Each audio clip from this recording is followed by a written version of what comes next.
Samantala sa iba pang ulat, naging matagumpay ang pagdaraos ng Victory Cup na may layuning isulong ang pandaigdigang kapayapaan. Ito'y bilang suporta na rin sa gaganaping International Peace Youth sa Korea ngayong taon. Narito ang report ni Beth Kachin.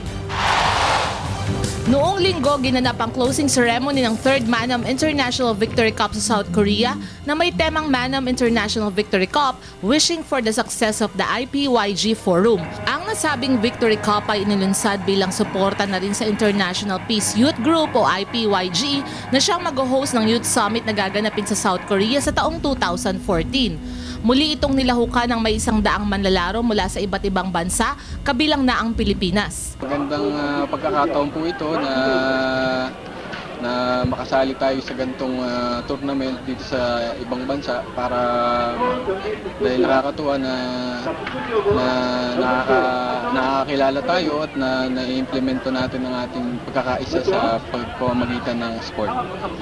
Basketball at soccer ang naging mga pangunahing palaro. Pinatingkad ng mga pagtatanghal at aktibidad tulad ng jump performance, card section, dance marching band at face painting ang nasabing palaro. Nagbigay naman ng mga makabuluhang mensahe para sa kapayapaan ang mga lumahok. May mensahe naman ng ating kababayan na si Raymond sa mga biktima ng lindol sa bansa. Ako po ay nalulungkot dahil nakita ko na isang trahedya ang tumama sa Cebu at sa Bohol.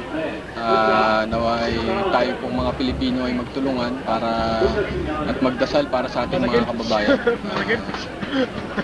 Basta po manalig lang tayo sa Panginoon na tayo magtutulungan.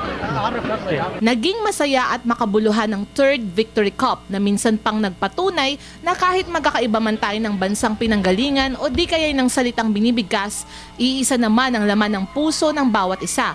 At yan ay walang iba kundi ang hangaring magkaroon ng pandaigdigang kapayapaan at pagkakaisa. Para sa Telebisyon ng Bayan, Elizabeth Kachin.